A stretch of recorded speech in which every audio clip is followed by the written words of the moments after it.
지난번 함께 살펴본 갈라디아서 1장 1절에서 5절까지의 말씀을 간단하게 정리한다면, 그리스도와 하나님 아버지로부터 우리는 은혜와 평강을 공급받고 우리는 그리스도와 하나님 아버지께 영광을 올려야 된다, 이렇게 말씀 나누었습니다. 이제 오늘의 말씀을 같이 살펴보실 텐데요, 오늘 내게 주님이 어떻게 말씀하시는가, 그 말씀에 깊이 고민하시고 내 삶에 물음을 던지시는 여러분들 되시기를 소망합니다. 먼저 6절 말씀 보겠습니다. 그리스도의 은혜로 너희를 부르신 이를 이같이 속히 떠나 다른 복음을 따르는 것을 내가 이상하게 여기노라. 아멘. 6절의 주어와 동사는 내가 이상하게 여기노라 입니다. 원어에서도 내가 이상하게 여긴다가 먼저 나오는데요, 무엇을 이상하게 여길까요? 다양한 수식부가 본문에 나오는데 원어의 순서상으로 먼저는 이같이 속히 떠나는 것을 이상하게 여긴다라고 증언합니다. 즉 원어적으로 이 문장을 풀면 이렇게 다급하게 떠나는 것을 이상하게 여긴다라는 것입니다. 그렇다면 지금 갈라디아인들은 무엇에서 다급하게 떠났을까요? 너희를 부르신 이를 속히 떠났다고 이야기하고 있습니다. 그렇다면 여기서 너희를 부르신 이는 누구일까요? 그것은 무엇으로 너희를 부르셨는가를 살펴보면 확연히 드러납니다. 애시당초 갈라디아인들을 무엇으로 부르셨습니까? 그리스도의 은혜로 부르셨습니다. 그럼 그리스도의 은혜로 부르신 이는 누구실까요? 하나님이십니다. 하나님이 그리스도의 은혜로 부르셨다라는 겁니다. 그래서 이 그리스도의 은혜로 부르셨다라는 것을 잘 기억하시면 좋겠습니다. 이 그리스도의 은혜로 부르셨다라는 것은 한 단어로 정리가 되는데 그것은 그 다음 절에 나옵니다. 여기까지를 정리를 해보면요, 갈라디아인들은 바울을 통하여 하나님으로부터 그리스도의 은혜로 부르심을 받았습니다. 그래서 교회가 된 것이지요. 그런데 그들이 지금 그 은혜의 부르심을 속히 떠났다라고 증언합니다. 여러분, 떠나다라는 것은 두 가지를 유추하게 하는데요, 첫째는 그 자리를 아예 벗어나다, 그러니까 단지 그 자리를 벗어나기 위해서 떠났다라는 의미를 갖고 있고요, 두 번째는 다른 자리로, 다른 곳으로 가기 위해 떠나다라는 것으로서 다른 자리로, 다른 곳으로 가기 위한 목적을 갖고 떠났다라는 것을 말합니다. 그렇다면 이 본문 안에서는 어느 것일까요? 두 번째, 다른 것을 따르기 위해서 떠났다라는 것을 말합니다. 특별히 그 다른 것을 이라고 하는 것을 성경에서는 다른 복음이라고 이야기를 합니다. 원어적으로 더 정확한 표현은 다른 복음 안으로 들어가기 위해서 그리스도의 은혜를 떠났다라는 것을 지금 이해하고 있습니다. 여기 계신 분들은 다 아실 거예요. 하나님의 은혜보다 큰 것이 있을까요? 우리에게 주신 하나님의 은혜보다 큰 것은 없습니다. 그것보다 더 가치 있고 귀한 것이 있느냐 여쭤본다면 아마 없습니다라고 하실 거예요. 도대체 근데 다른 복음이라는 것이 무엇이기에 여기 지금 성경에 기록된 이들은 하나님의 그리스도의 은혜의 부르심에서 급하게 나올 수 있게 되느냐, 그것이 오늘 본문이 지금 문제를 제기하고 있는 포인트입니다. 오늘 본문을 자세히 들여다보면 두 복음이 비교가 됩니다. 갈라디아서 전체를 살펴보면 다른 복음이 무엇인가에 대해서 나오는데요, 그러나 오늘은 전체적인 갈라디아서에 흐르는 이야기 속에서 다른 복음을 설명하기보다는 이 문맥 안에서, 오늘 주어진 구절 안에서 다른 복음이 갖는 특징을 살펴보고 추후에 갈라디아서를 계속 살펴보면서 갈라디아인들을 미혹한 다른 복음이 무엇인지 깊이 들어가도록 하겠습니다. 먼저 다른 복음에 대해서 같이 살펴보겠습니다. 7절 하반절에 다른 복음의 첫 번째 특징이 나오는데요, 우리 같이 한번 읽어보겠습니다. 시작. 다만 어떤 사람들이 너희를 교란하여 그리스도의 복음을 변하게 하려 함이라. 다른 복음의 첫 번째 특징은요, 그리스도의 복음을 변하게 한다라는 거예요. 이게 바로 다른 복음의 특징입니다. 여기서 변하게 하다라는 단어는 원어로 메타스트레포라고 하는 단어인데, 이 단어는 방향을 바꾸다, 돌리다, 변화시키다라는 뜻이 있습니다. 그러면 그리스도의 복음을 변화시켰다라고 하는 것은 뭐냐면 그리스도로 향해 있던 방향을 바꾸었다라는 거예요. 틀었다라는 것이죠. 그리고 그 그리스도로 향했던 그 방향을 되돌렸다라고 하는 의미를 지니고 있습니다. 어떻게 그리스도의 복음을 변질시키거나 복음에서 방향을 바꾸게 합니까? 여기 성경에 기록된 대로 보면 너희를 교란하여 복음을 변질시키거나 복음에서 방향을 바꾸게 한다라고 이야기를 하고 있습니다. 이 오늘 말씀 하반절에 교란하여라고 하는 이 단어는 타라소라는 단어인데요, 물이 흔들리는 상황을 묘사할 때 쓰는 단어입니다. 컵 안에 물이 찰랑찰랑 흔들릴 때, 그러니까 그런 상황처럼 그 이 교란하다라는 것은 함께 흔들리다, 동요시키다, 혼란시키다, 어지럽히다라는 뜻이 있다라는 거죠. 즉 우리로 하여금 이 교란되었다, 다른 복음은 그리스도의 복음을 변하게 했다라는 것은요, 한마디로 우리로 하여금 이 갈라디아인으로 하여금 이 복음이 진짜 맞을까 하는 의심을 갖게 하고 혼란을 초래하게 한다는 거예요. 그러니까 그 완전한 복음에 대한 의구심이 생기고 이 완전한 복음에 대한 신뢰가 점점 떨어지게 된다는 거죠. 그래서 그렇게 됐다라는 거예요. 그러면 누가 그렇게 한다라고 성경은 증언하나요? 어떤 사람들이 그렇게 했다라고 증언합니다.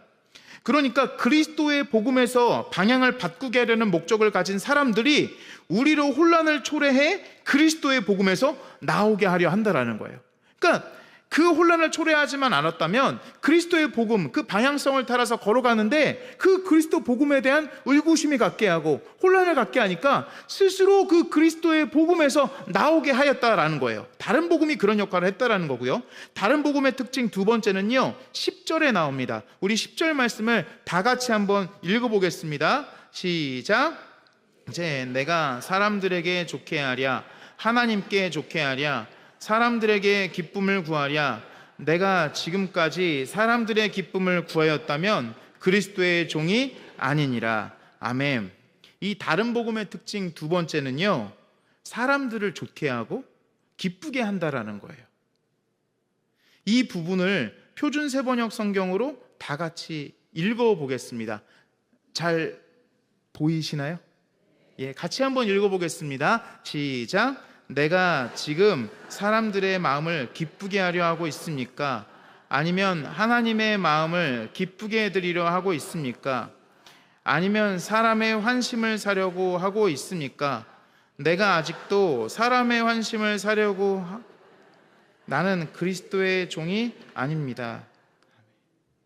바울의 고백에서 비롯된 건데요, 우리가 이 부분을 통해서 생각해 보아야 되는 건 과연 내가 붙들고 의지하는 복음을 생각할 때 그 복음이 나의 시선과 나의 목적을 하나님께 향하게 하는지 아니면 사람에게 향하게 하는지를 곰곰이 생각해 보셔야 돼요. 제가 특별히 이 다른 복음의 두 번째 특징이라고 해서 이 본문 말씀을, 이 부분을 두 번째 특징이라고 일컬게 된 것은 사실 저에게 말씀에 찔림이 있었기 때문이에요. 조금 일찍이 사역을 시작하여서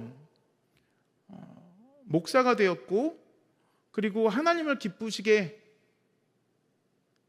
한다라고 하지만 사실은 부르신 자리에서 하나님을 영화롭게 하기보다는 하나님은 배제하고 눈에 보이는 사람을 기쁘게 하려고 했던 저의 모습이 말씀을 비추어 보는데 너무 많이 보이더라니까요. 다양한 유혹과 어려움이 있는 거죠. 누구를 사역을 하니까 누구를 의식할 것 같으세요? 담임 목사님 의식하게 되죠. 장로교니까 장로님들도 의식하게 되고요. 아유, 나쁜 사람들 다 있네 하실 게 없는 게 성도님들도 의식하게 된다라는 거예요. 근데 그것이 당연히 목양을 위해서 필요합니다. 주의 몸된 교회를 세워가기 위해서 필요하고요. 근데 어느 순간 주객이 전도되더라니까요. 눈에 보이지 않는 하나님을 기쁘시게 하기보다는 사람을 기쁘게 하는 것이 쉬운 거예요. 하나님께 칭찬을 받는 것보다 사람에게 칭찬받는 게 더 쉽더라니까요. 근데 어느 순간 그렇게 사역을 하여왔던 저에게 괴리감이 온 거예요. 권사님들도 좋아하시고 나이 드신 집사님도 좋아하시고 그분들 비위 맞춰서 농담하고 개그 해드리고 필요하면 심부름하고 막 하는데, 그런데 제 마음 가운데는 어느 날 말씀을 바라보는데 내가 너무나 하나님과 멀어져 있는 거예요. 그러니까 저의 사역 가운데 괴리가 생기더라니까요. 사람에겐 칭찬받아요. 아, 좋은 사역자다, 사랑이 많다, 좋은 목사다, 사람에겐 칭찬을 받는데 제 모습은 점점 하나님 앞에 서는 경건생활 가운데는 마음이 무너져 내리는 거예요. 왜 이럴까? 그뿐만이 아니에요. 하나님께서 분명히 원하시는 목적과 뜻하심이 있는데 보여지는 분들이 계시는 거죠. 장로님들을 의식하고 담임 목사님을 의식하고. 근데 오늘 이 바울의 고백이 저의 가슴뿐만 아니라 우리 성도님들의 마음 또한 찌르는 줄 믿습니다. 바울은 분명하게 이야기를 하고 있거든요. 내가 사람들에게 좋게 하랴, 하나님께 좋게 하랴, 사람들에게 기쁨을 구하랴. 내가 지금까지 사람들의 기쁨을 구하였다면 그리스도의 종이 아니니라. 우리가 생각해 보아야 된다는 거죠. 목양적인 이유로 말미암아 성도들의 마음을 시원하게 해드리고 담임 목사님, 장로님들, 교회 여러분들의 마음 시원하게 해드리는 것 중요하죠. 그러나 먼저 생각해 봐야 되는 건 내가 지금 하고 있는 것을 통하여 하나님은 기뻐 받으시는가에 대해서 우리는 생각해 봐야 돼요. 우리는 그 부분에 대해서 말씀에 비추어서, 말씀은 우리에게 거울이 되니까 말씀에 비추어서 바라봐야 돼요. 근데 그렇게 바라보았는데 사람에겐 문제 없어. 근데 하나님께 문제가 있다면 회개해야 합니다. 바로 서야 돼요. 그러면 이 교회가 존재할 목적을 잃어버리는 거예요. 교회의 존재 목적이 사람을 위한 것일까요? 아닙니다. 하나님을 위해 존재하는 거예요. 그리스도의 복음으로 말미암아 존재하게 된 것이라고요. 근데 하나님은 무시되면서, 그리스도는 무시되면서 사람의 이름만 높아진다면 건물로 선 교회가 있지만 그것이 어떻게 교회일 수 있겠냐라는 거죠. 오늘 바울이 10절을 통해서 이렇게 이야기하고 있는 이 호소 속에서 저는 피눈물을 흘리는 바울이 느껴지더라고요. 물론 좀 더 연구해보면 어떤 어조로 썼는지 나오겠지만 아무래도 말씀을 준비하면서 말씀을 전하는 1차 청중은 저이기 때문에 저에게는 이 말씀이 하나님의 음성처럼 다가왔다라는 거죠. 사랑하는 성도 여러분, 너무나 사람들에게 좋은 이미지로 기록되는 것 중요한데 먼저 이 시간 말씀을 생각하시면서 내 자신을 비춰보실 때 생각하셔야 되는 건 과연 내가 하나님의 종이라고 불릴 만한 사람인가에 대해서 생각해 보셔야 돼요. 그래서 그게 아니었다라 한다면 나도 어쩌면 다른 복음을 전하는 이였고 받아들이는 이와 다르지 않았다라고 생각하셔도 감히 말씀드리지만 무방합니다. 말씀에 비추어서 끊임없이 생각해 보셔야 돼요. 이 말씀이라는 것을 토대로 옆에 있는 이 집사, 옆에 있는 김 권사를 지적하는 게 아니라 하나님이 내게 주신 말씀으로 받아 그 말씀으로 나를 비추어야 돼요. 그리고 내 마음 가운데 찔림이 있다면 막 내 자식이 속 썩이는 것처럼 가슴을 후벼 판다면 그게 은혜예요. 왜냐하면 고통이 있으면 치료할 수 있거든요. 근데 고통이 없고 아픔이 없다라는 건 어쩌면 손쓰기에는 너무 늦었는지 몰라요. 우리의 육신도 마찬가지잖아요. 너무 그것이 깊어지면, 너무 손 쓸 수 없는 거와 마찬가지로 지금 말씀을 바라보시면서 말씀을 비추어 보았을 때 내 자신이 홀딱 벗은 것 같이 너무나 부끄럽고 괴롭고 아프시다면 그것은 하나님께서 지금 나에게 기회를 부여하고 계시다라고 생각하셔도 무방하다라는 거죠. 말씀이 지금 우리를 그렇게 도전하고 있습니다. 진짜라고 가장하면서 소개된 다른 복음이 그들에게 더 그럴듯하고 편리하게 유용됐기에 이 다른 복음은 공동체를 미혹하게 하는 거죠. 나 자신의 잘남을 드러내도 상관없고 말씀을 비춰서 보는 겁니다. 다른 사람들을 폄하해도 아무 상관없는 그 복음이 이 갈라디아인들에게는 진짜를 가장하고 그들의 삶 깊숙하게 들어왔어요. 그렇다면 지금 오늘 우리가 살펴보는 본문에서 말하는 그리스도의 복음의 특징은 무엇일까요? 복음은 사람의 뜻이 아닌 하나님의 뜻을 따라 된 것이라는 겁니다. 우리 11절 말씀 같이 한번 읽겠습니다. 시작. 형제들아, 내가 너희에게 알게 하노니 내가 전한 복음은 사람의 뜻을 따라 된 것이 아니니라. 아멘. 이 11절 뒷부분을 표준 세번역 성경은 내가 전한 복음은 사람에게서 비롯된 것이 아닙니다 라고 증언합니다. 자, 여러분, 그리스도의 복음의 특징이 사람의 뜻이 아닌 하나님의 뜻을 따라 된 것이라 말했는데 11절에는 사람에게서 비롯된 것이 아니라고만 증언하고 있습니다. 그렇다면 하나님의 뜻을 따라 된 것이라는 것은 어느 절에 나와 있을까요? 6절에 나와 있는데요. 우리 6절 말씀 같이 한번 읽겠습니다. 시작. 그리스도의 은혜로 너희를 부르신 이를 이같이 속히 떠나 다른 복음을 따르는 것을 내가 이상하게 여기노라. 아멘. 여러분, 제가 아까 기억하세요라고 말씀드렸던 거 기억하고 계세요? 6글자입니다. 그리스도의 은혜. 그리스도의 은혜를 기억해달라고 말씀드렸는데요. 그 기억했던 것을 끄집어내시면 돼요. 복음이라는 것은 무엇이냐? 그리스도의 은혜라는 거예요. 지난 시간에 살펴본 말씀을 한번 다시 떠올려 보면요, 은혜와 평강은 어디에서부터 어디에였죠?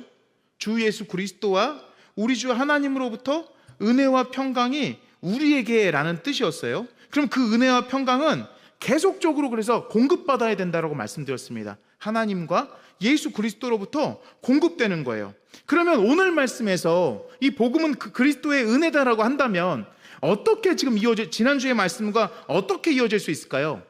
그리스도의 복음이 계속적으로 우리 안에 흘러야 된다라는 거예요.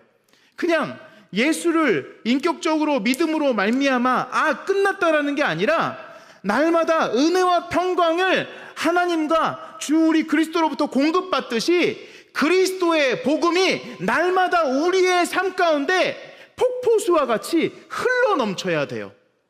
그래서 어떻게 돼야 되느냐?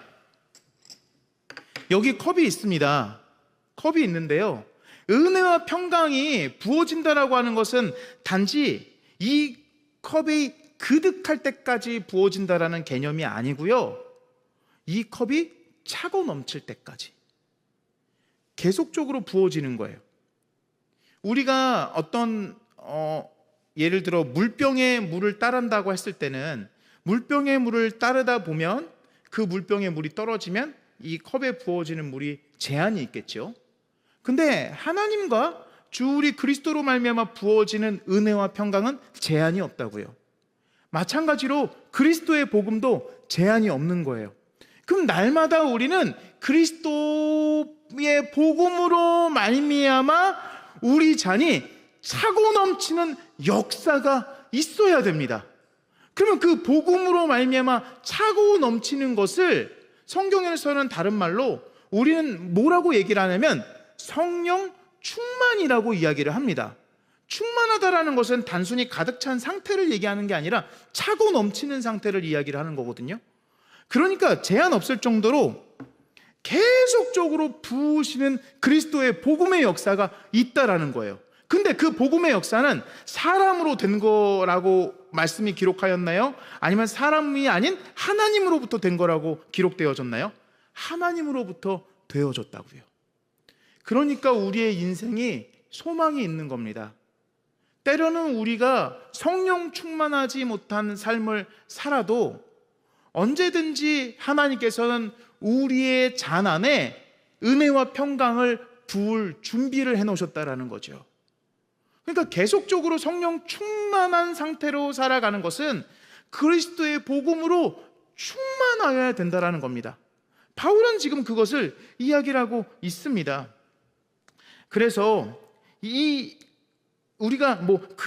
우리가 복음을 살아내자 다시 복음 앞에 이런 슬로건이 한때 유행했었잖아요. 이런 슬로건을 신앙인들이 앞세우는 것도 다른 말로 하면 하나님과 예수 그리스도 앞에 다시 서자라는 거예요. 우리가 다시 한번 하나님을 하나님으로 섬기고 우리가 믿고 따르는 주 예수 그리스도를 주 예수 그리스도로 인정하자라는 거죠. 우리가 어쩌면 우리의 생각과 방법과 편리대로 예수 그리스도를 그렇게 믿고 우리의 생각대로 하나님을 재단하고 있는 것은 아닌지 점검하자라는 것이 바로 이런 슬로건이라는 겁니다. 그래서 이어서 성경은 12절에서 이렇게 증언합니다. 이는 내가 사람에게서 받은 것도 아니요 배운 것도 아니요 오직 예수 그리스도의 계시로 말미암은 것이라. 아멘. 이는 이라고 하는 것은 보통 왜냐하면으로 쓰이는데요. 왜냐하면 복음은 바울이 사람에게서 받은 것도 배운 것도 아닌 무엇이라고 지금 이야기를 합니까? 무엇 때문이라고요? 예수 그리스도의 계시로 말미암았다라는 거죠. 여기서 이 계시라고 하는 단어는 아포칼립시스인데, 이 아포칼립시스라는 단어는 아포칼립토라는 어원에서 비롯된 겁니다. 근데 이 아포칼립토라고 하는 단어가 뭐냐면 베일에 쌓여 있는 것에 베일을 벗기다라는 거예요. 그러니까 점점 드러나는 것을 이야기를 합니다. 즉 아포칼립시스라는 것은 뭐냐면 이전에 감추인 것을 나타내다라는 뜻과 드러내다라는 뜻이 있습니다. 그러니까 한마디로 복음은 이전에 가려져 있고 부분적으로만 드러났던 것을 예수 그리스도가 완전히 드러내시고 나타내셨다라는 선언인 거예요. 그래서 이 문맥 안에서 복음이라는 것이 어떻게 정리가 되시나요? 뭐가 다양하게 말씀드렸죠. 그리스도의 은혜며 계시며 여러 개념들이 나왔습니다. 근데 여기에 추가되는 개념이 바로 구원입니다. 정리해드리면 복음이라는 것은 한자어로 복된 소식이죠. 우리에게 복된 소식이 주어졌다라는 것이죠.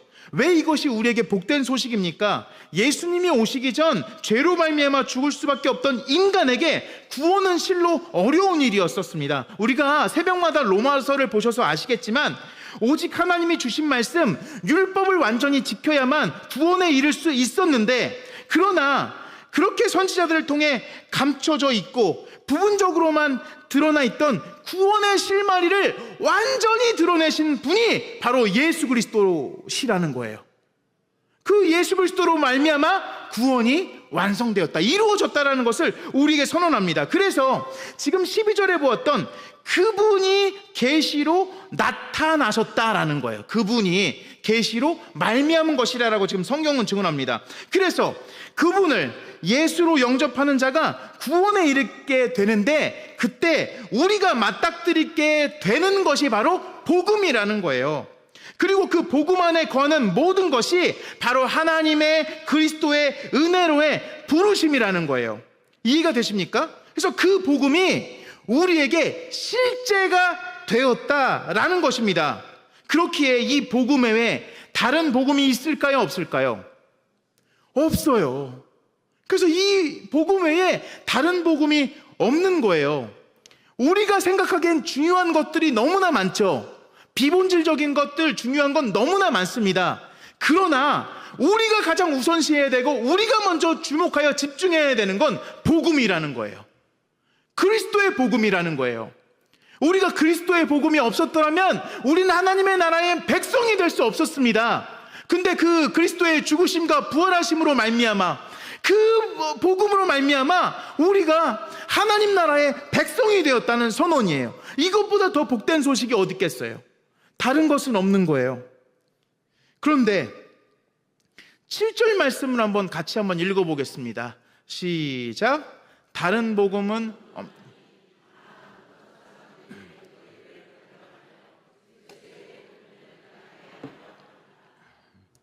그래서 다른 복음은 없다라고 이야기를 해요. 어떤 사람들이 너희를 교란하여 그리스도의 복음을 변하게 하려 한대요. 그렇게 성경은 이어서 8절을 통해 다음과 같이 증언합니다. 8절 말씀 제가 읽겠습니다. 그러나 우리나 혹은 하늘로부터 온 천사라도 우리가 너희에게 전한 복음 외에 다른 복음을 전하면 저주를 받을지어다. 아멘. 성경은 분명하게 선언합니다. 하늘로부터 온 천사라도, 우리나 라고 할 수 있는 부르심을 받은 사명자라도 다른 복음을 전하면 어떻게 된다고요? 저주받는다고요. 이게 얼마나 중요하냐면요, 9절에도 나와요. 우리 9절 말씀 같이 한번 읽겠습니다. 시작.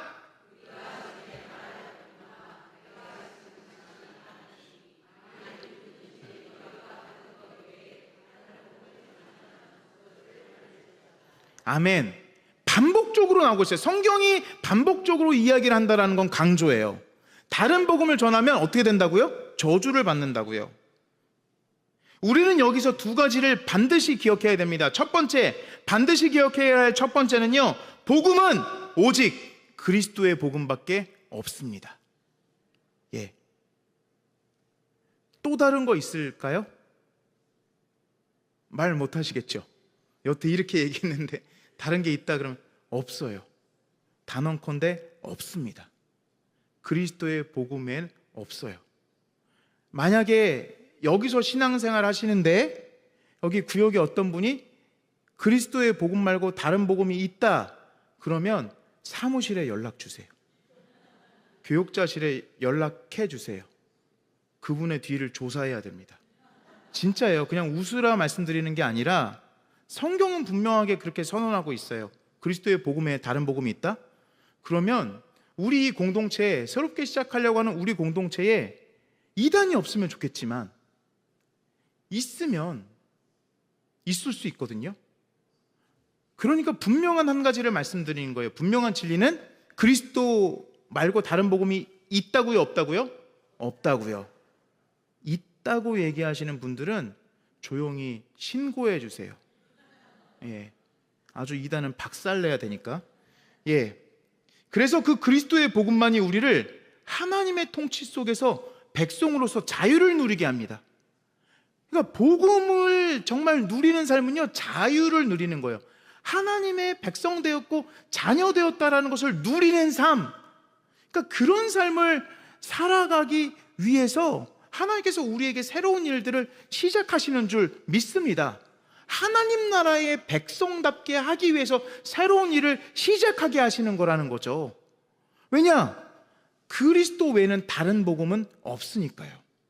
그래서 제 아무리 우리의 마음을 즐겁게 하고 기분을 좋게 하는 말이라도 그것이 그리스도의 복음과 무방하다면 그것은 곧 다른 복음이고요. 그 말을 전하니가 훌륭한 신학자나 모두에게 존경받을 만한 사람이랄지라도 그는 저주받을 수밖에 없다라는 것을 성경은 우리에게 강하게 명령하고 있습니다. 그렇게 우리는 그리스도의 복음을 들어야 합니다. 그리스도의 복음을 붙잡아야 합니다. 우리가 반드시 기억해야 할 두 번째는요, 이건 정말 중요한데요, 그 복음을 깨달을 수 있기를 간절히 소망하고 갈망하셔야 돼요. 9절 상반절을 한번 보시겠습니까? 우리가 전에 말하였거니와, 이것을 한번 주목해 보셔요.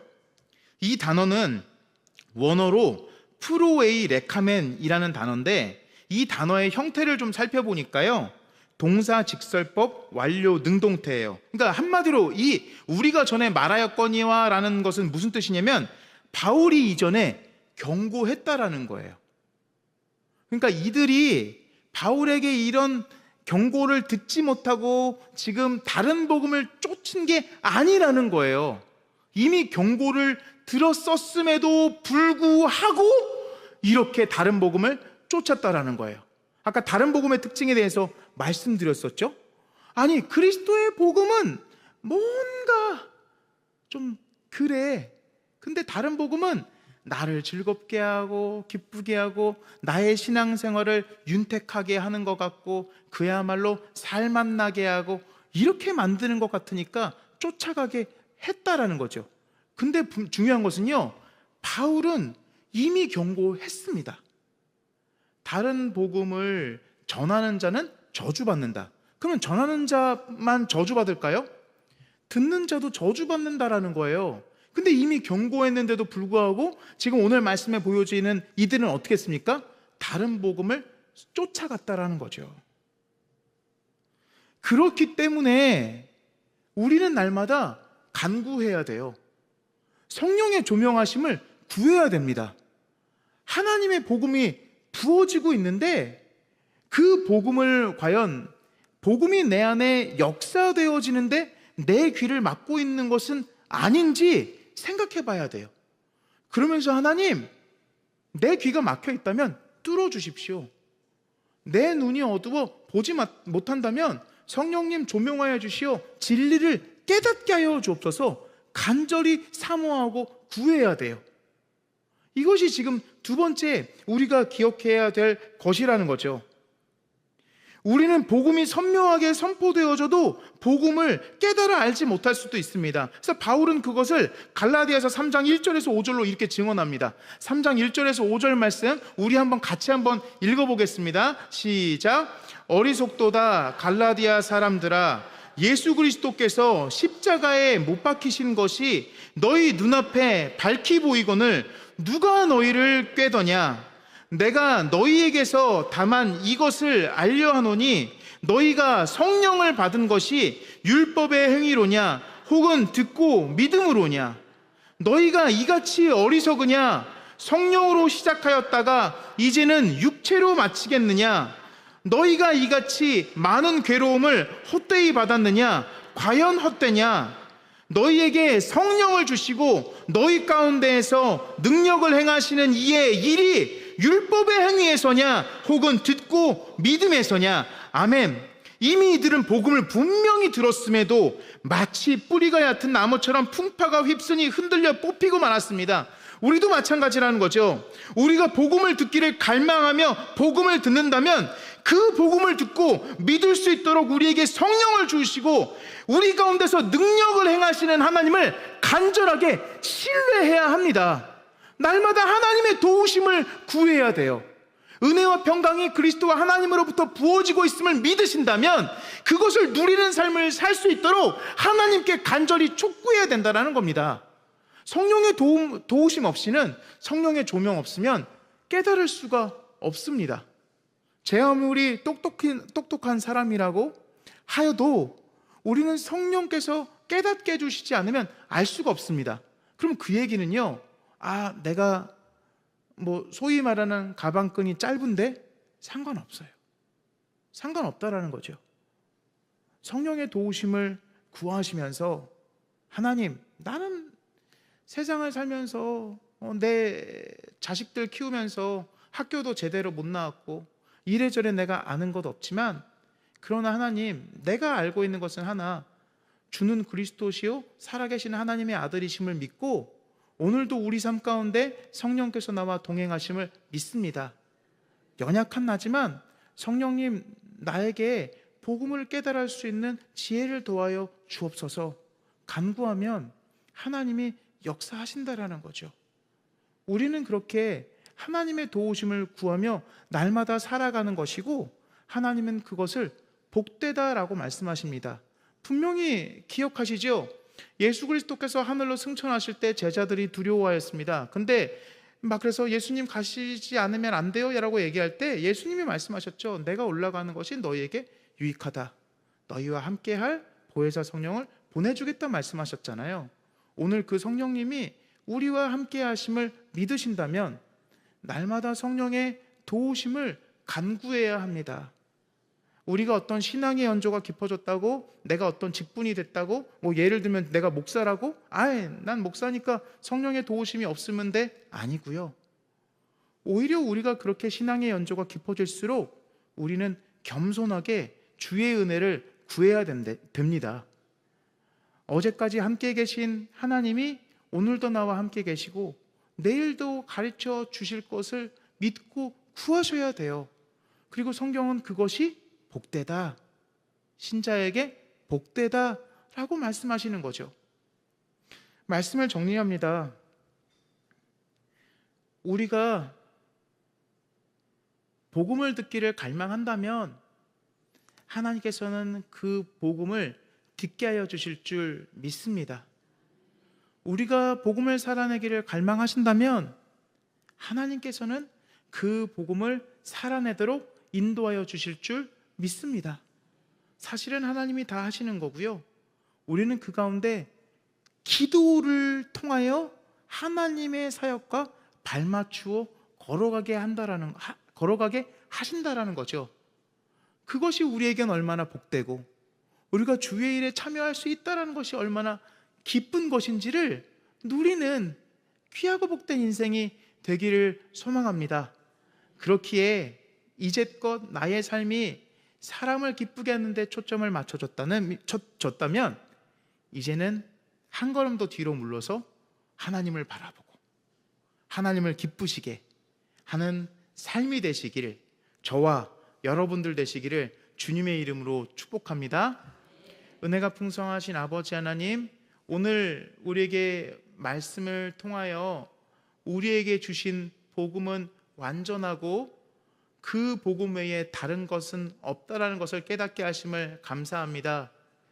인생을 살아가면서 내가 믿고 따르는 복음보다 귀하게 보이는 것처럼 가장된 것들이 너무나 많지만, 그럼에도 우리가 흔들릴 때마다 성령의 도우심으로 말미암아 다시금 방향성을 주님께 향하게 하시어 하나님 보시기에 기쁨의 삶, 거룩한 산재물로서 하나님을 영화롭게 하는 삶 살아내는 귀하고 복된 우리 심령들 되어질 수 있도록 주여 인도하여 주옵소서. 존귀하신 예수님의 이름 받들어 기도드리옵나이다. 아멘. 이제는 우리 주 예수 그리스도의 크신 은혜와 성부 하나님의 극진하신 사랑하심과 성령 하나님의 내주교통, 위로, 충만, 보호, 인도하심이 오직 그리스도의 복음 외에는 다른 복음이 없고 그 복음이 내 안에 깨달아지고 실제가 되어 복음을 영화롭게 하는 삶을 살기를 소망하는 여기 모인 성도님들 머리 위에, 저들의 가정과 사업장 위에, 앞으로 보내주실 선한 약물이 위에 지금부터 영원까지 함께 계시기를 간절히 축원하옵나이다. 아멘.